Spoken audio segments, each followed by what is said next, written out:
Today I am going to discuss about the maximum likelihood intuition for logistic regression.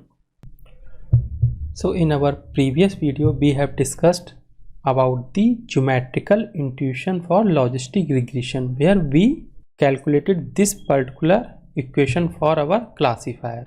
Earlier we were using the equation argmax corresponding to W and B, I is equal to 1 to n, where by I multiply by W transpose T xi plus B, right?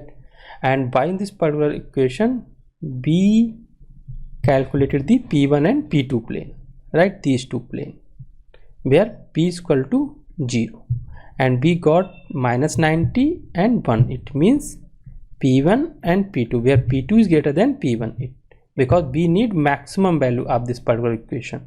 So due to this outlier I got this particular as a best fit plane, but this is not able to classify correctly, so that's why we introduced the sigmoid function and we transform this equation into this particular equation.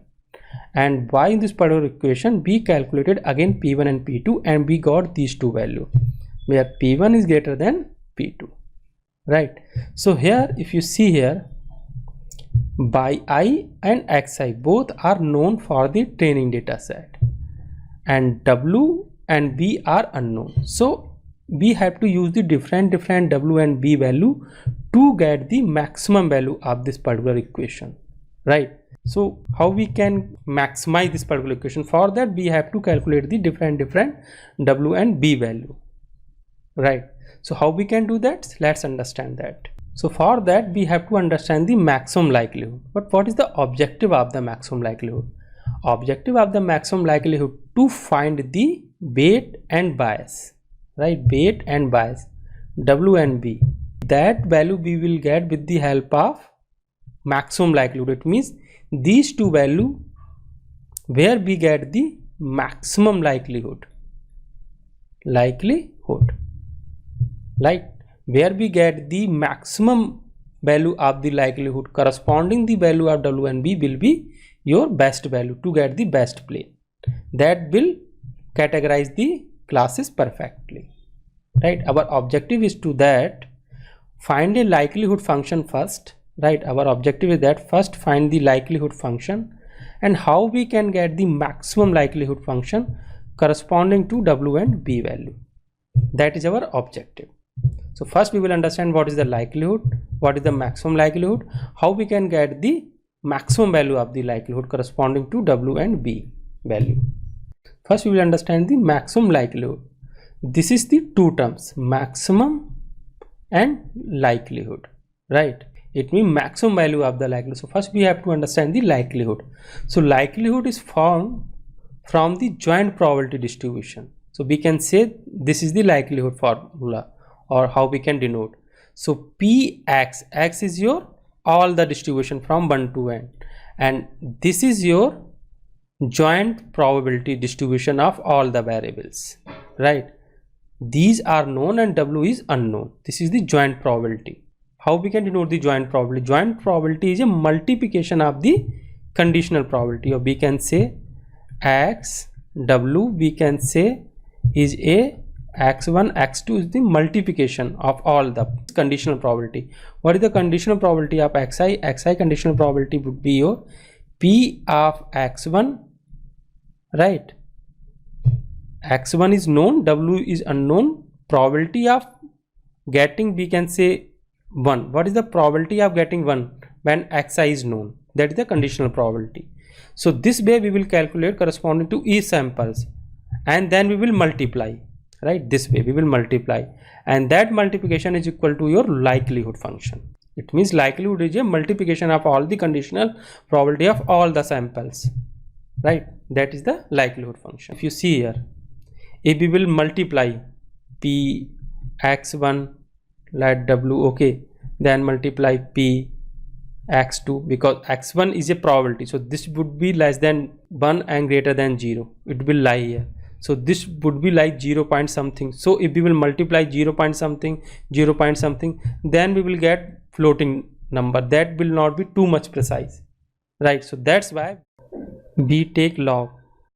So we can say log likelihood. This is the log likelihood, or maximum is maximum log likelihood. So once we take log, then we can say your conditional probability of x1 w plus p, like log this, like log of each conditional probability, log of this multiplication, then multiplication of log would be sum, right? We can write this way, p of x2 log p of x2, then log p of x3, this way. It means sum of all the log of the conditional probability. So that we have to maximize. This is the log likelihood function, and maximum we have to maximize this to get the maximum log likelihood function. So what is the maximum log likelihood intuition of the logistic regression? Let's understand that. Earlier we have understood the general form of the log likelihood function. As you know, the logistic regression we use for the binary classification, where we have only the two classes, 1 or -1, 0 or 1, like only two classes. So as you know, the binomial distribution, what is the binomial distribution? Binomial distribution has the two classes, +1 or -1 or 0, 1, only two classes, and it use only the one parameter p, only the one probability. Let's we have the two classes, +1 and -1. What is the probability of getting plus? We can say p, right? Getting +1 is equal to p. What is the probability of getting -1 class? We can say 1 minus p. So it only use the one parameter in binomial distribution. So we can say probability of successful outcome, we can say y is equal to p. What is the probability of successful outcome of not getting by? 1 minus p, right? So in the binomial distribution we calculate the mean sum of all these two things, right? Getting the correct, getting the not correct. So we can say p and this way. So this would be your likelihood function, probability of xi multiply by y, then 1 minus p, probability of that particular samples, 1 minus by. This is the formula of the likelihood that we will use. If you see here, if we take log on both sides, then this would be your log likelihood, as our formula is y multiply by p plus 1 minus y multiply by 1 minus p. So we take log, so this would be your log p, this would be your log 1 minus p. This is your class, y is equal to 1, y is equal to 0, right? This is the equation for y is equal to 0, and this is the equation for y is equal to 1. So we need the maximum. How we can get maximum? Maximum we can get with the help of this. We have to maximize this particular equation, right? So log likelihood, as we have discussed, this is the conditional probability where the x value is known. So we can also write by I for all the samples, by I multiply by log p by is equal to 1 for class by is equal to 1, and when xi is known. Same, when xi is known, y is equal to 0. Let's understand how we can calculate the maximum log likelihood and how we can use the geometrical way of the log likelihood. These are the data set we have. Okay, here we calculated the intercept, it means b, and we can say coefficient w, and here again I calculated the y is equal to mx plus c, right? Or here exponential 1 plus exponential, and this way we calculated the py, and here I am calculating the log likelihood, right? Same thing, by multiply by log p, 1 minus by log 1 minus p. So till here I think you can understand easily, right? Here I will explain. This is the log likelihood formula we already know. For class 1, y is equal to 1, this will be 0 and this will be 1 log p. It means log of this particular, these particular things. So we will get this particular things, right? How we can get? Let's understand with the help of geometrical. This is the linear equation. We transpose these things here first, and by using the sigmoid function we will get this particular. Then we calculate the probability, this particular py. So first we calculate the linear line, then we transpose, then we convert into the sigmoid function, this sigmoid function, then the corresponding y value would be your likelihood value. Here you can see I am using the w and c value, it means w and b.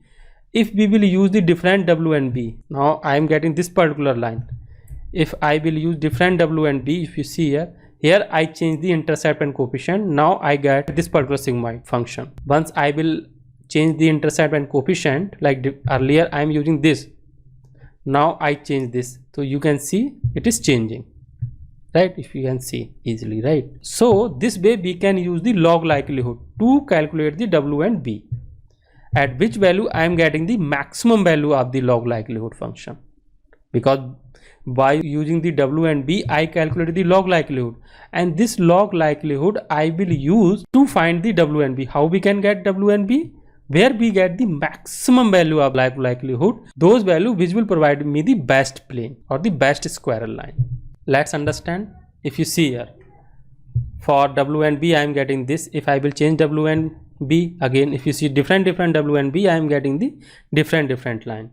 So you can see here I use different W and B value, and I got the different sigmoid function, right, and corresponding the log likelihood value.